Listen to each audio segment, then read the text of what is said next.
Hello, I'm Edward Tarte, once a Catholic priest for 5 years in the 1960s, now an atheist, which simply means I find no credible evidence for the existence of any God. In the past 2 years, I have reached out to many Christian ministers in my community. The only one of them with whom I have established any kind of relationship is Baptist minister Paul Lyle. In several of my YouTube videos, I document my relationship and my dialogue with him.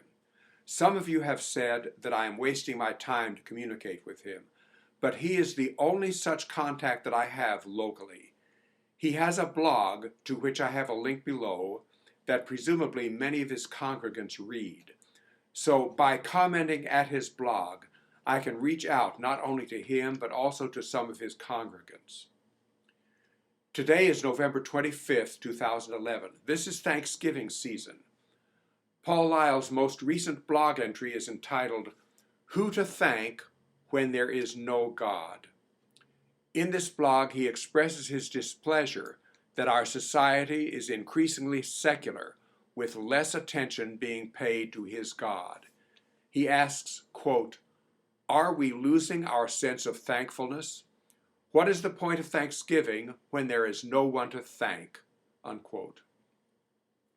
A few days ago, seeing no comments below this blog post of his, I decided to leave a comment. He screened it and posted it. Here is what I said.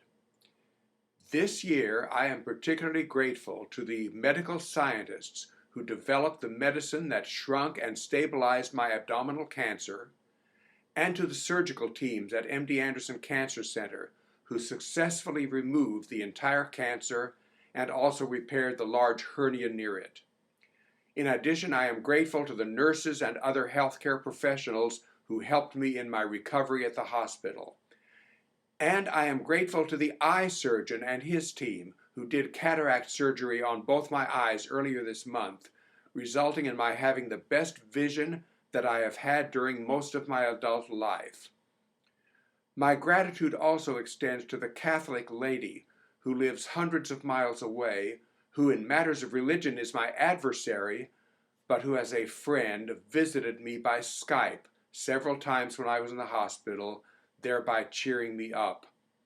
I am also grateful to the Methodist man and wife who so kindly visited me in the hospital, whose son I had tutored in math when he was a high school senior with life-threatening cancer." Today, Lyle posted his own comment in reply to mine. Here is what he said. "My point exactly. Mr. Tarte has a lot of people who have invested in him, helped him, and even encouraged him. Of course, we are grateful for those people in our lives. Just recently, my son had surgery on one of his knees. I am glad there was a doctor who could fix what was wrong. But since Mr. Tarte does not believe in God, he has no one to thank for his mind, his talent for playing the piano, the fact that he lives in Kingwood, Texas, a very nice subdivision, or that he has access to doctors who could care for him, etc. There are many who would love to be able to understand mathematics, play the piano, live in such a nice place, or have the same access to medical care, but was not given to them. Without God, the gifts Mr. Tarte enjoys are simply a result of fate or his own doing. I am grateful for the doctor who worked on my son's knee, but I am also grateful to God for the success of the surgery, the doctor's ability, mental and physical, and the quick recovery. Mr. Tarte is an example of the fact that God is even good to people who deny his very existence, but it is unfortunate that many, like Mr. Tarte, fail to see the bigger picture." Concerning my expressions of thankfulness, I thank only rational beings for whose existence I have solid, credible evidence.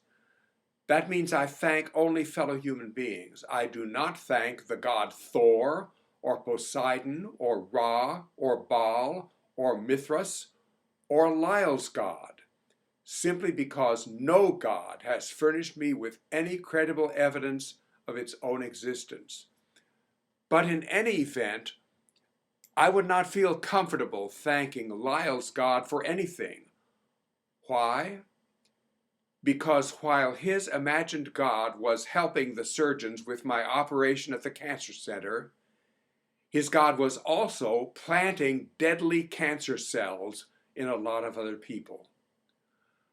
While his God was helping my eye surgeon with my cataract surgery, his God was also supervising births of a bunch of kids born blind.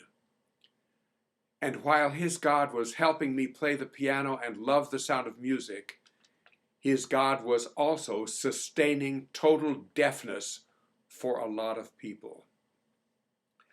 Lyle and millions of others feel comfortable thanking their God who is simultaneously being nice to them but cruel to others. I cannot and will not give thanks to such a God. Lyle says I do not see the whole picture. I say, I see the whole picture to the full extent that evidence affords me. If his God will furnish me solid evidence that will enlarge my understanding, I am ready to see more. Meanwhile, I say with near total certitude, I see reality, while Lyle's view is seriously compromised by delusion and fantasy. He imagines that this collection of primitive writings, the Bible, gives him an accurate view of reality which I do not have.